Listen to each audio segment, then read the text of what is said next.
There is definitely a risk when you're dealing with the public, lay public, that is hydrogen riskier than gasoline? Yeah. So right now, you may have in your garage, and if you have an attached garage, you may have in your house a milk jug-like container containing this very flammable liquid and vapors. A half-full tank means you can get a vapor explosion. And you're all fine with that. Yeah, it's not an apples to apples comparison, but gauging relative risk, a lot of it is just getting people back up to speed. Because hydrogen floats up while gasoline and all petroleum, all liquid petroleums fall down. Yeah, you have to retrain people. Okay, keep your doors open, keep your windows open. Oil slick, your oil drippings on the ground. Who cares? No, that's fine. No. And another cultural hurdle, solvable. Not a physics hurdle, but a cultural hurdle. What does gas smell like? Natural gas. Yes. Natural gas doesn't smell like any. It's biologically pretty much inert. Nothing. Companies have to add a small amount of odorant so that people can say, wait, ding! That's gas. I know that because it's been pounded into my head since I was 6. Smell that smell. Go like this. Not only can you you can't put odorants in hydrogen because they're poisons. They'll coat on the membranes of your fuel cells and destroy your fuel cell. So that's the practical reason. The logistical reason is any known odorant will just drop out. Once again, because hydrogen is so light, other substances won't dissolve in it, and they'll just drop down to the bottom of whatever container they're in, and they immediately separate. Other risks. Completely non-poisonous, non-toxic. Produces water whenever you do have an incident. Disperses instantly almost. I think the safety issue is a bit of a red herring there. Not zero, but worse than gasoline? I don't think so. Worst of both worlds. So we've got all these issues with hydrogen and fuel cells. Fuel cells specifically, they're still kind of in development. The fuel cells still cost $50,000, $75,000. All this, they're very low production. So you know what? So we say, hydrogen burns, just like gasoline. Why don't we take regular piston engines and just go through this transition period while we're getting the system up and running? People will just burn hydrogen in their regular, normal, everyday Detroit automobiles. This is the worst of both worlds because not only do you have all the drawbacks of hydrogen, the chemical, but you're not getting the benefits of the fuel cell. You remember I said a fuel cell is about twice as efficient as a piston engine because you're converting chemicals directly into electricity, which are converting directly into spinning wheels.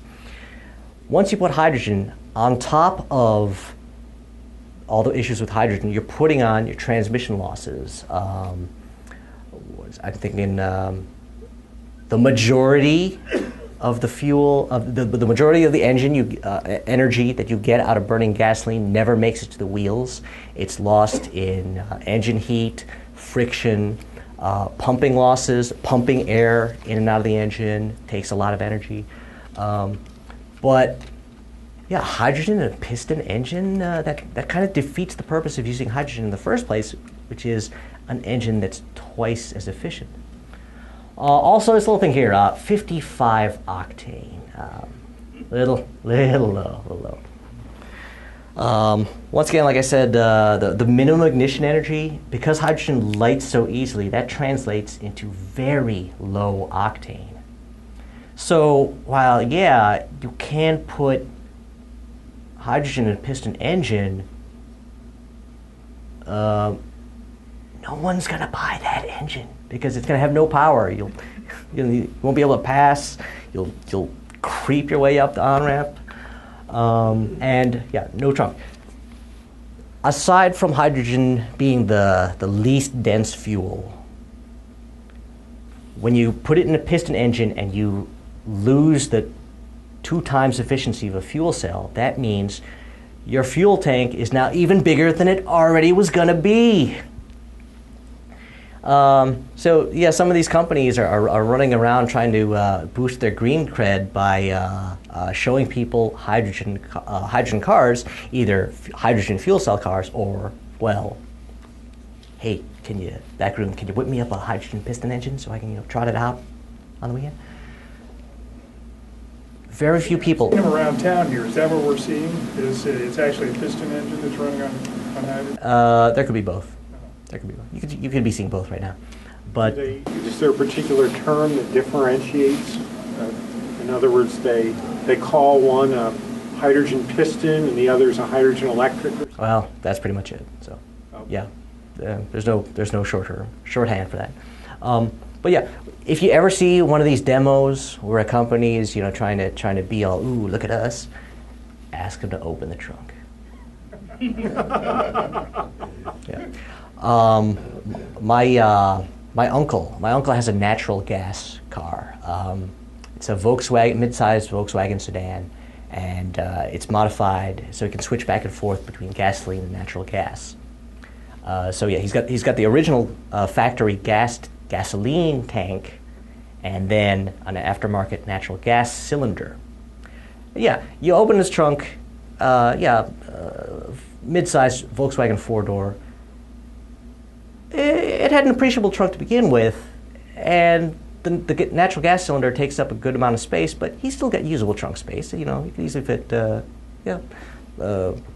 golf bag, a whole bunch of groceries, luggage. Double that though? No. No trunk space left. Okay, and we're supposed to be told that hydrogen is non-polluting. Well, yeah, if you ignore any sort of production energies and production costs, and if it's in a fuel cell. If you put hydrogen in a regular piston engine,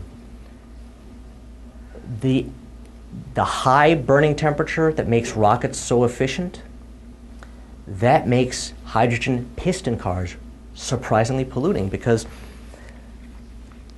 in a rocket, you filled it up with oxygen, but all of us, we use air, which is oxygen and nitrogen.